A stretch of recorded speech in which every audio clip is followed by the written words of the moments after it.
Hi there, and welcome to another episode of How To with Herman, the place to get your project management tips to put you one step ahead of the rest.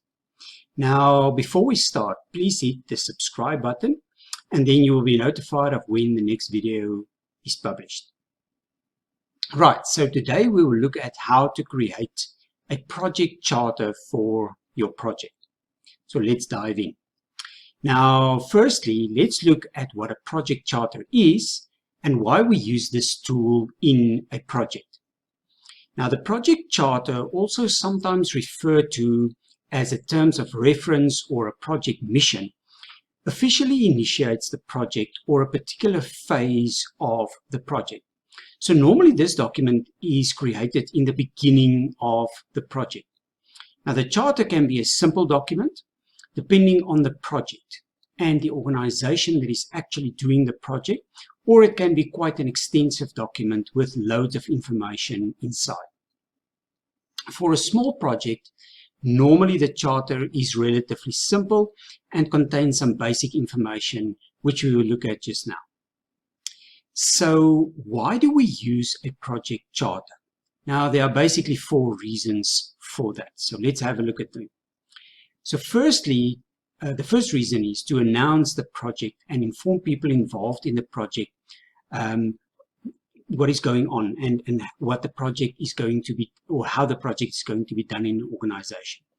Secondly, basically to translate the business case of the project into a project goal and some objectives. So in other words, to turn an idea into a workable project.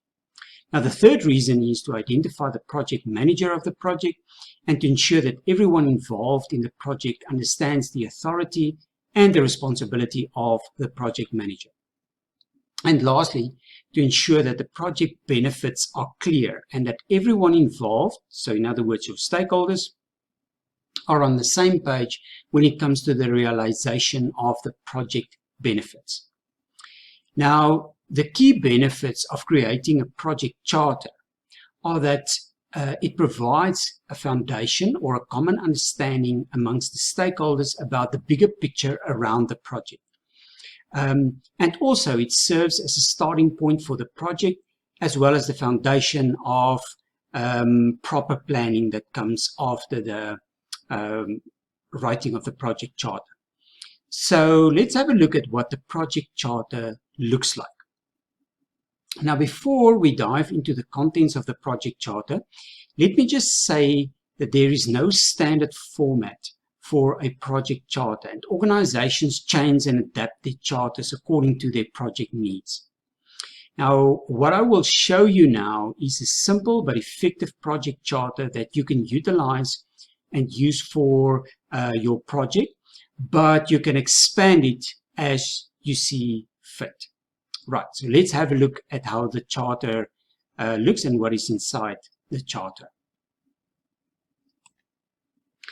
Okay, so here you can see an example of a project charter that I am going to talk about. So firstly, you will see that this is not an extensive project charter. It's actually a charter for a very simple project. Okay, so the project example that I'm going to use is development of standardized project management template for an organization. There you can see it.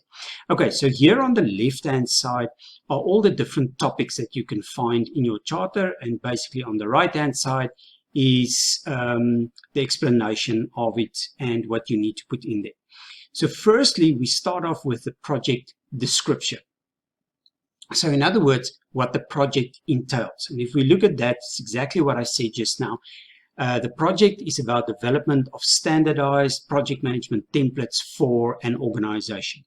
Now, secondly, the second heading there is the project purpose and the background. So in other words, what is the purpose of the project against the current background in the organization? Now, the answer that I've put in there, or the description, is the templates have to be developed because no standard or standardized templates currently exist in the organization, which leads to confusion among stakeholders and a lot of rework when projects are planned. Okay, so there you can see the purpose of why the project needs to be done. It seems that there are no standard templates, so the projects are planned differently, the outcomes are then different, etc., and that's what you don't want. Okay, the next one here is your project goals and outcomes. So what must be achieved by the project? Now, here is what needs to be achieved. It's to develop 20 standardized project management templates to be used in an organization by the project teams by a certain date. So that's where your timeline comes in, and not exceeding a certain cost. So that is the outcome that needs to be achieved. Then the benefits of the project. So what are the benefits for the organization and the stakeholders? Now, the benefits of this project will be the creation of synergy between the different project teams, elimination of rework, therefore there will be a cost saving, and the enhancement of the quality of the planning processes which projects or when projects are basically planned. So those are the three main benefits of doing this project. Then your constraints or your risks. So there we look at high-level constraints or risks. And excuse me, there can be any amount of constraints and risks in the beginning of the project. So the main risk that I put in here is basically stakeholder buy-in, or the two main risks, and the usage of the templates for project planning. So this early on, maybe that is now seen as the two major risks, the buy-in of the stakeholders, and if there are templates, will the stakeholders use it? And then I said, yeah, this will have to be addressed then in the project plan itself when you do the planning later, your risks and your constraints. Then key dependencies. So what are the project dependent on to be successful? So in this case, the stakeholder input into the content of the templates and ease of use will be crucial. So one would have to consult with them during the project. So you have to consult with your stakeholders and to make sure that the content is fit for purpose and also easy to use at the end of the day. Then your time and cost. So what is the timeline for the project? So normally you put in your start date and your end date there, as well as your budget that are allocated for the specific project. And then the project manager, so who is appointed as the project manager, and as well as the authority of the project manager. Now, again, I want to say, if you look at this project charter, it's a project charter for a very simple project. And it depends on how big your project is, how big your charter will be, and what information will be in the charter and contained in the charter. A lot of times I've also seen in different organizations, they have different needs for the project charter. And in terms of the information that they put inside, then obviously the project charters will differ. Sometimes it is a very thick document with a lot of information in and a lot of research that's gone into it. Other times it's a small document, sometimes it's just an email. Okay, but it gives you an idea of what the charter is, why we use it, and also what the basic elements of a project charter is. Okay, so now that we've looked at what is inside the charter, it is a good idea if the project manager that is appointed to the project is involved with the writing of the project charter from the start, and also to understand the bigger picture around the project from the beginning. Once the project charter has been created and signed off by the project sponsor, it is then distributed to the different stakeholders.